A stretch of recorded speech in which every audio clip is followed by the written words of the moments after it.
I attended my own funeral last Tuesday, and when I opened the coffin to prove I was still alive, I found something that made me question which version of me was real. The invitation arrived on a Thursday morning, slipped under my apartment door like any other piece of junk mail. I almost threw it away with the pizza coupons and realtor advertisements. Almost. But something about the thick, cream-colored cardstock caught my attention.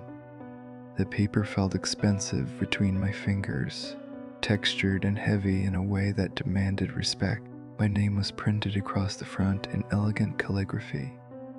Marcus Webb, below it in smaller script, were the words, "You are cordially invited to attend a celebration of life."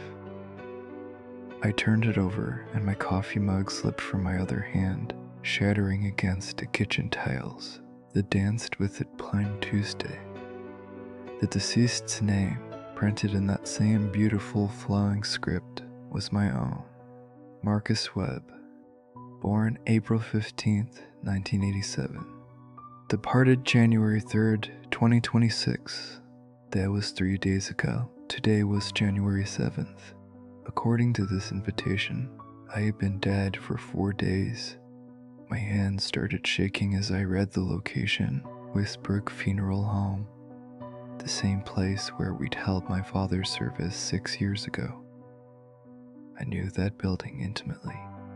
The smell of lilies and furniture polish, the hushed voices echoing off hardwood floors, the viewing room with its burgundy curtains and uncomfortable folding chairs. I looked down at the broken coffee mug, at the brown liquid seeping across my kitchen floor, and I felt suddenly, intensely aware of my own heartbeat. Thump, thump, thump, thump. Real. Alive. Undeniably present in my own body.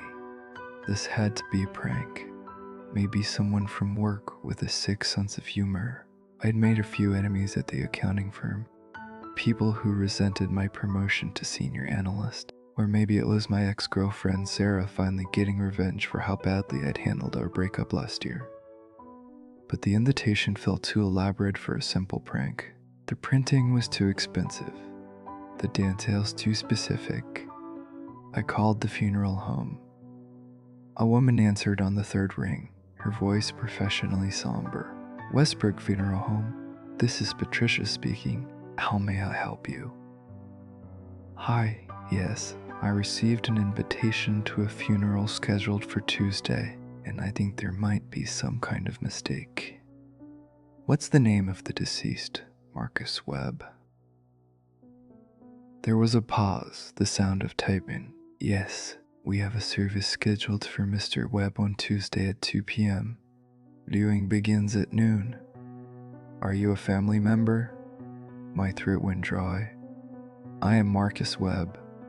Another pause, longer this time. "Sir, is this some kind of joke? We take these matters very seriously." "So do I. I'm telling you, I'm Marcus Webb, and I'm very much alive. Someone is using my name fraudulently." More typing. Then, in a careful voice, "According to our records, the arrangements were made by a Mr. Webb himself. He came in last week and paid for everything in advance. Cash." The floor seemed to tilt beneath my sheet. "What did he look like?" "I'm sorry, but I wasn't the one who met with him. That would have been our director, Mr. Jameson. Would you like me to transfer you?" "No. No. I'll come in person." I hung up before she could respond. I should have gone to the funeral home immediately. Instead, I spent the rest of Thursday and all of Friday trying to convince myself this was explainable. I Googled my name, searching for any news of my death. Nothing. I checked my credit cards for fraudulent charges. Everything normal. I even drove past my office building to make sure the world was continuing as it should. That I hadn't somehow died and not noticed. Saturday morning, I received a call from my mother. "Marcus, honey, I just got the strangest thing in the mail." My stomach dropped. Let me guess. A funeral invitation. How did you know? Is this one of your jokes? Because it's not funny, sweetheart. You know how I worry about you living alone in that city. Mom, I didn't send it. I got one too. Her voice shifted from annoyed to concerned. What's going on? I don't know, but I'm going to find out. Don't worry about it, okay? It's probably just identity theft or something.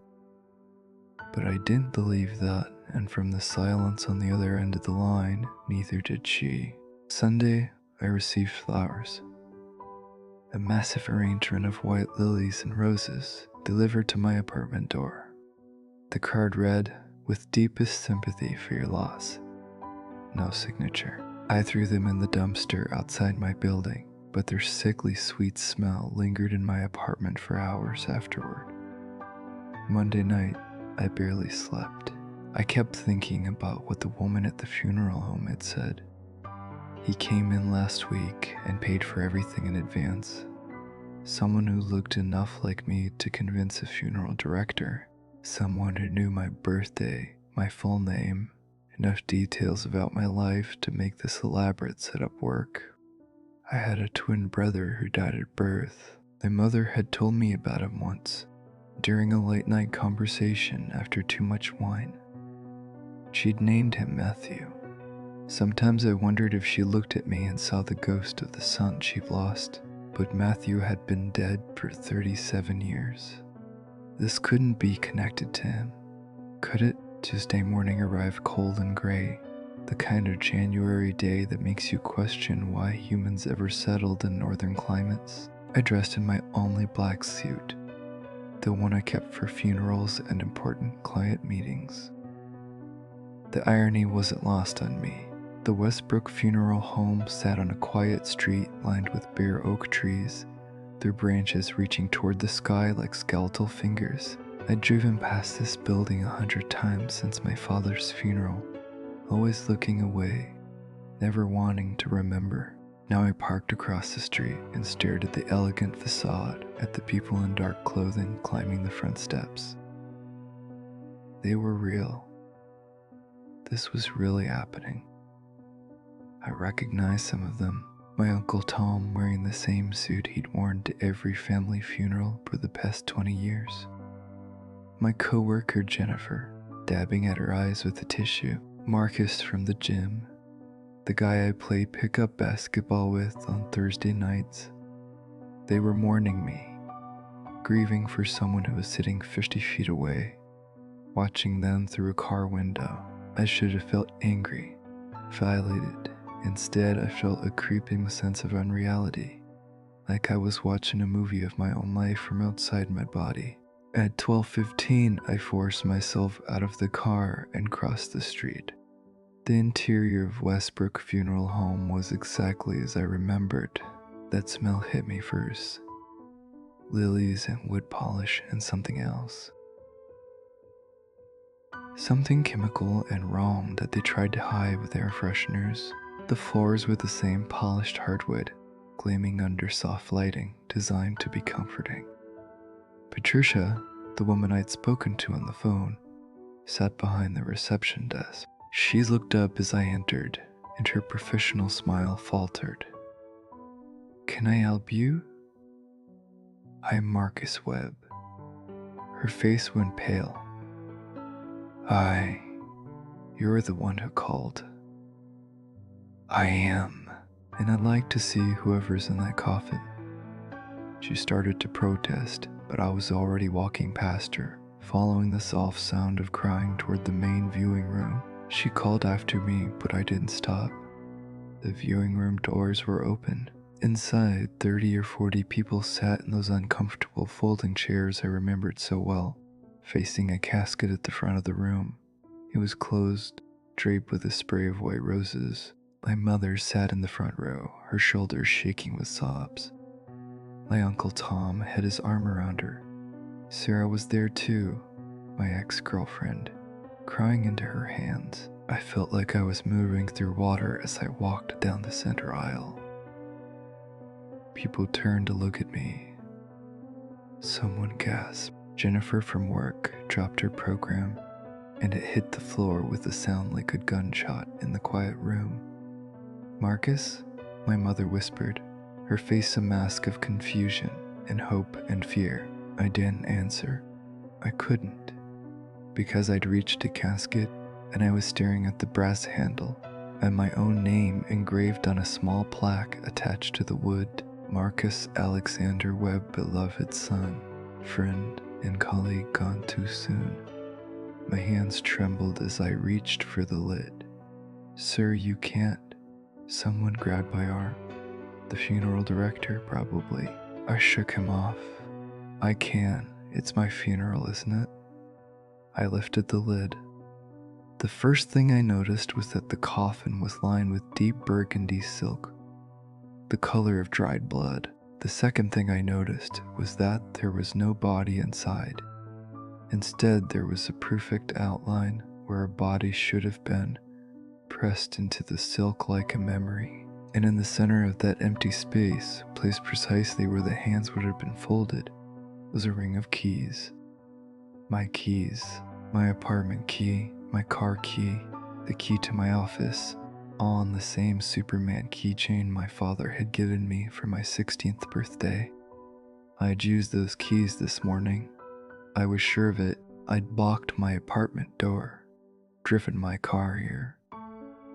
But as I patted my pockets, feeling for that familiar weight, I found nothing. "What the hell is this?" Uncle Tom's voice, loud and angry. What kind of sick joke?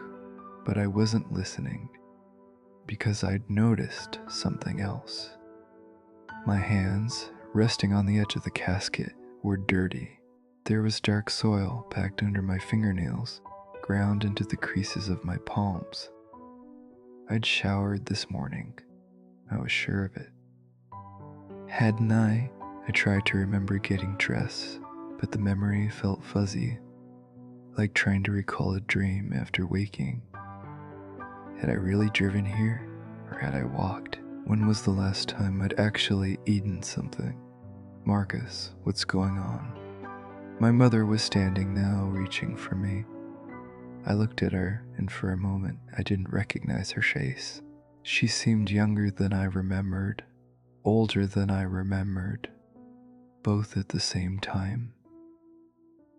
"I don't know," I whispered. Then I noticed the programs. They'd fallen when Jennifer dropped hers, and they were scattered across the floor near my feet. I bent down and picked one up. My own face stared back at me from the cover. Not a current photo, but one from 5 years ago, from a company picnic. I was smiling in the picture, holding a beer, my arm around a coworker whose name I couldn't quite remember. Inside, the program listed the order of service. Opening remarks, a eulogy to be given by my mother, a poem, closing words. But it was the obituary that made my blood run cold. Marcus Webb passed away peacefully on January 3rd after a brief illness. He is survived by his mother, Patricia Webb, his uncle Thomas Webb, and numerous friends and colleagues. Marcus was known for his kind heart, his dedication to his work, and his love of basketball. In his final days, he often spoke of feeling disconnected from the world, as if he were watching his life from the outside. He will be deeply missed. In his final days, he often spoke of feeling disconnected from the world, as if he were watching his life from the outside. I hadn't said that. I hadn't been ill. I hadn't died. Had I? I looked at the keys again, really looked at them. The Superman keychain was worn, the colors faded from years of use. But there was something wrong about them. The apartment key was correct, but it was for apartment 7B. I lived in 7A. Didn't I? I tried to picture my apartment door, the number on it. 7A. I was sure it was 7A, but when I thought about walking through that door, about the layout of my apartment, the details were slippery. Where was my couch? What color were my walls? I could almost see it, but not quite. He's in shock, someone said. Someone call an ambulance.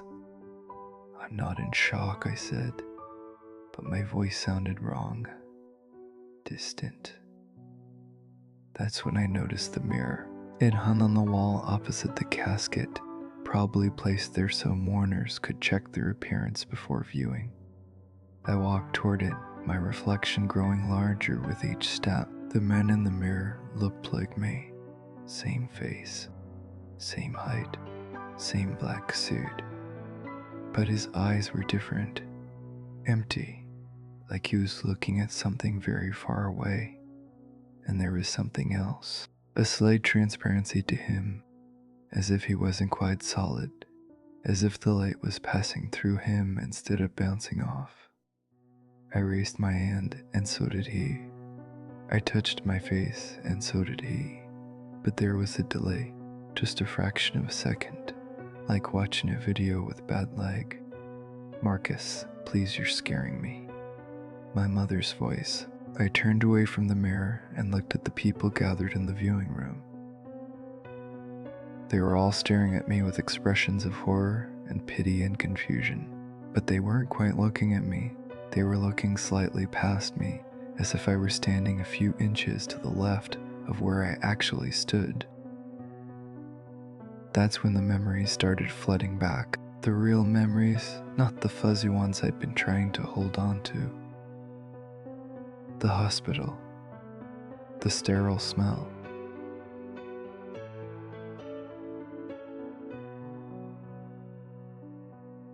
The doctor's face, gentle and sad, telling me there was nothing more they could do. Some kind of aggressive infection. My organs shutting down, one by one. The feeling of slipping away, of the world growing distant and dreamlike. My mother holding my hand, crying. And then, darkness. But not complete darkness. More like floating in deep water, where you can still see the surface far above, still see the light filtering down through the depths. I'd been in that water for days, swimming up toward the light, desperate to break through, to breathe again. And I had broken through. Sort of. I looked down at my hands again, at the dirt under my fingernails. Not dirt. Earth. Cemetery earth. January 3rd. That was 4 days ago. They would have buried me yesterday, Monday, after the death certificate was processed and the funeral arrangements were finalized. But I'd fought my way out. I'd clawed through 6 feet of earth, driven by some instinct I didn't understand. Some refusal to accept that I was dead. I'd woken up in darkness, in a confined space, and I'd panicked. I'd screamed and thrashed and dug, my fingers bleeding, my lungs burning with air that wasn't there. And somehow, impossibly, I'd broken free. Or had I? I looked at the casket again, at the empty space inside it, at the keys that were mine, but not quite mine. The funeral director was speaking now, his voice calm and professional despite the chaos. Ladies and gentlemen, I apologize for this disruption. If we could all please, where's the cemetery? I interrupted. He blinked at me. I'm sorry. Where were you planning to bury me? Which cemetery? Oak Hill. The family plot, but I don't see how. I was already running. Oak Hill Cemetery sprawled across 50 acres of rolling hills on the outskirts of town. My father was buried there in a plot my mother had purchased for the whole family years ago. 3 spaces, one for Dad, one for Mom, one for me. I drove there in a fugaze state, not quite aware of how I was operating the car, whether my hands on the wheel were really solid or just the memory of solidity. The cemetery was quiet at 3 p.m. on a Tuesday afternoon. A light snow had started to fall, dusting the headstones with white. I knew where the family plot was. I'd stood there 6 years ago, watching them lower my father into the ground, thinking about how one day it would be my turn. That day had come sooner than I'd expected. I found the plot easily, my father's headstone, still relatively new, the granite not yet weathered by time. Next to it, a patch of disturbed earth. My grave. Fresh dirt, hastily covered, and leading away from it, a trail of displaced soil and torn grass, as if something had dragged itself out of the ground. My knees buckled. I fell onto the cold earth, staring at the hole that had been dug, at the coffin-shaped depression in the dirt. They buried me. I had died. This was real.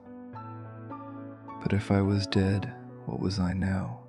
I dug my hands into the soil, feeling its coldness, its reality. Pulled up a handful and let it sift through my fingers. Some of it stayed under my nails, the same dirt I'd woken up with this morning, though I hadn't remembered waking up. Hadn't remembered anything before finding that invitation under my door. No, not under my door, in my hand. I had been holding it when I opened my eyes, lying in the dark with that cream-colored cardstock pressed against my chest.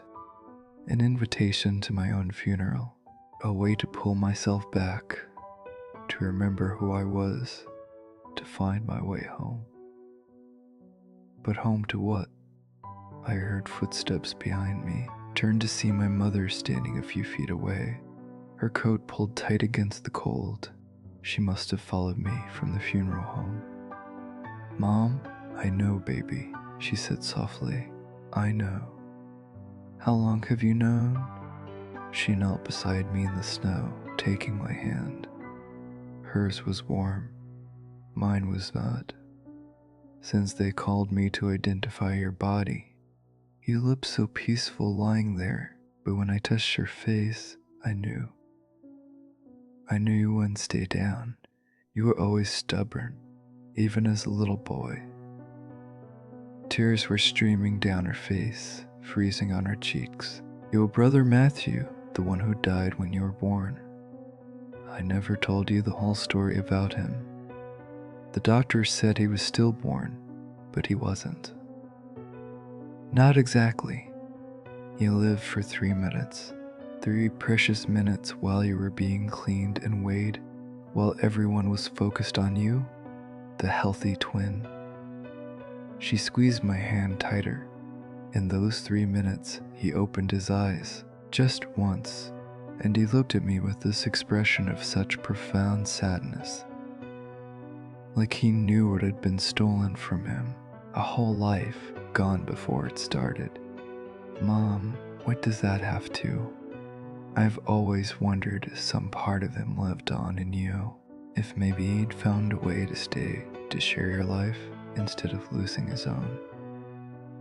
And now," she gestured at the disturbed grave, "now I wonder if you're doing the same thing, if you found a way to stay when you were supposed to go." I wanted to argue with her, to tell her she was wrong, that I was alive, real, solid, but I could see the headstones through my own hand now, faint but visible, like looking through frosted glass. "What do I do?" I whispered. She pulled me into a hug, and I felt the warmth of her, the realness of her, everything I was no longer. "You let go, sweetheart. You let go." But I didn't let go. Not then. Instead, I went back to my apartment, to 7B, not 7A. The key worked perfectly in the lock, and when I pushed open the door, everything was exactly as I remembered it. The brown couch, the cream-colored walls, the pile of unopened mail on the kitchen counter. I lived there for 3 more days. I went to work on Wednesday morning, sat at my desk, pretended to review spreadsheets. My coworkers gave me strange looks but said nothing. Maybe they could see through me a little. Maybe they were just being polite. Thursday night, I went to the gym and played basketball with Marcus and the other regulars. I missed every shot, the ball passing through my hands more often than not. The guys laughed nervously and suggested I must be off my game. Friday, I had coffee with Sarah. She cried the whole time, kept telling me she was sorry for how things had ended between us. I told her it was okay, that everything was okay now. She looked at me with such sadness that I had to look away. Each day, I became a little less solid, a little less real. On Saturday morning, I woke up to find my apartment empty. Not the furniture, but the feeling of it. It was like staying in a hotel room, familiar but not mine. I couldn't remember the name of my landlord. Couldn't remember what I paid in rent. The details were slipping away. That afternoon, I received another letter, same cream-colored cardstock, same elegant calligraphy. This time, it was addressed to Marcus Alexander Webb, and it was an eviction notice. The living may not dwell in the spaces reserved for the dead. You have 7 days to vacate the premises. No signature, no return address. But I understood. I spent my last week saying goodbye. I visited my mother every day. We didn't talk about what was happening to me. Instead, we looked at old photo albums, remembered birthday parties and family vacations, built a fortress of memories to keep the darkness at bay for a little while longer. I went to the places I'd loved, the coffee shop where I'd spent lazy Sunday mornings, the park where I used to run, the bridge over the river where I'd gone when I needed to think. At each place, I felt myself fading a little more. My footsteps made no sound. My reflection in windows grew dimmer. People looked through me instead of at me. On the 7th day, I returned to Oak Hill Cemetery. The snow had gotten heavier, covering everything in white. The trail I'd left climbing out of my grave was gone. Buried under fresh powder, it was like it had never happened. My grave had been filled in properly now, the dirt mounded over it, waiting for spring when they'd lay the headstone. I stood there looking at it, at the space that was meant for me, and I felt a strange sense of peace. This was right. This was how it was supposed to be. I thought about Matthew, the brother I'd never known, who'd lived for 3 minutes and then let go.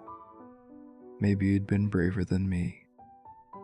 Or maybe he just hadn't had the chance to know what he was missing. I'd had 37 years. 37 years of sunrises and laughter and heartbreak and joy. 37 years of being alive. It was enough. It had to be enough. I knelt beside the grave and pressed my palm against the cold earth. I could feel the pull of it now. Gentle but insistent, like a tide drawing me back out to sea. Goodbye, I whispered, and I let go. The transition was not instantaneous. It took hours, or maybe minutes. Time felt different now. I sank slowly into the earth, the soil welcoming me back like an embrace. It wasn't frightening. It was like coming home after a long journey, like sliding into bed after an exhausting day. As I descended, I felt the weight of my borrowed existence falling away. The apartment I'd never really lived in. The job I'd held more out of habit than passion. The routines and responsibilities that had filled my days. All of it dissolved, leaving only the essential parts. The memories of my mother's smile, the feeling of sunshine on my face, the taste of coffee on a cold morning, the sound of rain against windows. These things I got to keep. When I finally settled into the coffin, into the space that had been waiting for me, I found that I was not alone. There were others here. Not ghosts exactly, more like echoes. Impressions left behind by lives that had been lived and then released. My father was here, and I could feel his presence like a warm hand on my shoulder. He didn't speak, but I understood his message. You did well. You held on as long as you could. Now rest. And there was someone else, smaller, quieter, a presence that felt like my own, but different. Matthew. For 37 years, he'd been with me, not haunting me, not possessing me, just sharing the life he never gotten to have, experiencing it through me, living vicariously through every moment I'd taken for granted. Now we were together properly for the first time. Twin brothers, reunited at last. I'm sorry, I thought to him. Sorry you didn't get your own life. His response came not in words, but in feelings. Gratitude, love, a sense of completion. I got to live, he seemed to say. Through you, I got to live. That's enough. And strangely, impossibly, I felt him smile. They found my body the next morning, the real one this time, sitting peacefully beside my grave in the snow, my hand resting on the cold earth. Technically, I'd been dead for 9 days by then. The second death certificate was a formality. My mother didn't cry at the second funeral. She stood at the graveside, dry-eyed and calm, and when they lowered the coffin into the ground, she whispered, "Welcome home, both of you." She was the only one who understood that there were two of us going into that ground, two brothers who'd shared one life and were now sharing one rest. The funeral was smaller this time. No dramatic revelations, no Walking Dead, just a quiet ceremony on a cold January afternoon, exactly as it should be. Afterward, Patricia from the funeral home approached my mother. I wanted to apologize, she said, for the confusion with the first service. We never did figure out who paid for it or how the invitations were sent out. My mother just smiled. Don't worry about it. It all worked out the way it was meant to. Patricia looked relieved and hurried away, probably glad to put the whole strange affair behind her, and my mother stayed at the graveside long after everyone else had left. She stood there as the sun set and the temperature dropped, as the first stars appeared in the darkening sky. Finally, she reached into her coat pocket and pulled out 2 items. The first was the funeral invitation I'd received, the one that had started everything. She placed it on top of my headstone. The second was a small Superman keychain, the one my father had given me for my 16th birthday. The one I'd found in the coffin during that first strange funeral. She set it beside the invitation, and in the fading light, I could have sworn I saw 2 sets of keys. One for the life I'd lived. One for the life Matthew never got to have. Sleep well, my boys, she said softly. Both of you. Then she turned and walked away, leaving me and my brother to our rest. Sometimes on cold January nights, visitors to Oak Hill Cemetery report strange occurrences near the Wed Finley plot. Footprints appearing in first snow, leading from the grave and then vanishing. The sound of 2 voices whispering in harmony. A faint glow around the headstone, like someone left a candle burning. The caretaker dismisses these stories as superstition. Just tricks with the light, he says. Just the wind playing tricks with the sound. But sometimes when he's making his rounds at deaths, he sees a woman standing by the grave. An older woman in a warm coat, her head bowed, her lips moving in silent conversation. He never disturbs her.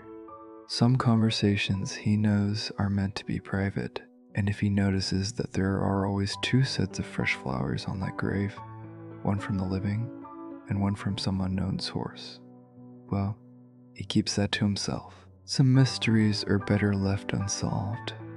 Some funerals invite themselves for a reason, and some goodbyes take more than one lifetime to say properly. In the end, I learned that death is not an ending, but a transition.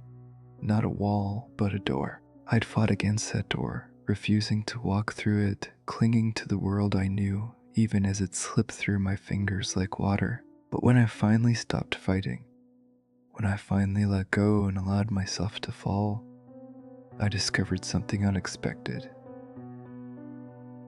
The other side of that door wasn't darkness or nothingness or eternal sleep. It was peace. It was reunion. It was coming home. And in that home, I found my brother waiting for me. The other half of myself I'd never known I was missing. Together we rest beneath the earth. Two souls sharing one grave. One story. One strange and beautiful ending. The funeral that invited itself had called me home. And finally, after 9 days of walking between worlds, I was ready to answer